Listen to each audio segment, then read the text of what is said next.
விஜயநகர பேரரசை ஆண்டு கொண்டிருந்த கிருஷ்ணதேவராயருக்கு தெனாலிராமன் மந்திரியாக இருந்தார்.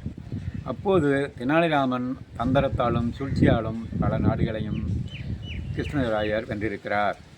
பல சூழ்ச்சிகளினால் இவனுக்கு ஆதரவு பெருகியது. ஆகையினால் இவனுக்கு பல வெகுமதிகளும் கொடுத்துள்ளார். கடன்களாகவும் நிறைய தொகைகளை கொடுத்துள்ளார்.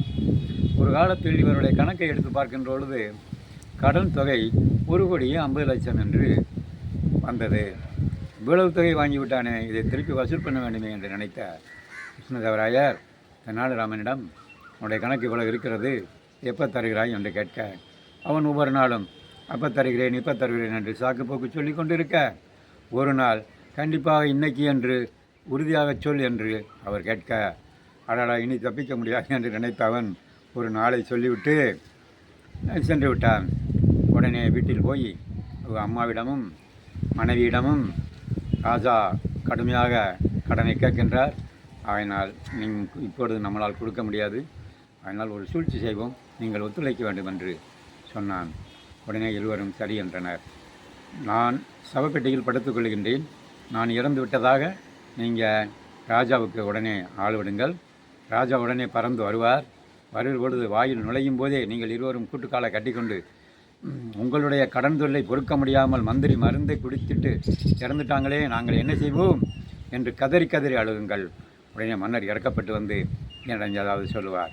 அப்போது அந்த சந்தர்ப்பத்தை பயன்படுத்தி கொண்டு நாம் வென்று விடுவோம் என்று சொல்ல, உடனே இவர்கள் சவப்பெட்டியில் படுத்து கொண்டான்.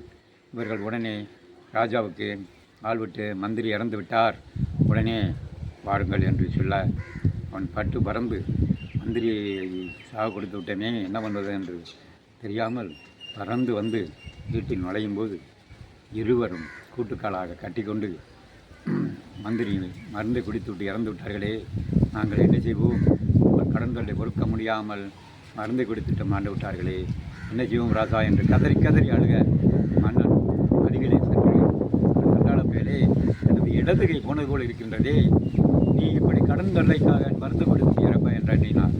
நான் கடனை கேட்டிருக்கவே மாட்டேனடா என்று அழுக, உடனே தெனாலிராமன், நீங்கள் கடனை கேட்கவில்லை என்றால் நான் உடனே எழுந்து வருகிறேன் ராஜா என்று எழுந்து விட்டான். இதை கேட்ட ராஜா, அடாடா இவன் மட்டுமல்ல, இவன் குடும்பமே மோசக்கார குடும்பம் போல் இருக்கிறது அப்படி என்று நினைத்து கொண்டு சென்று விட்டார்.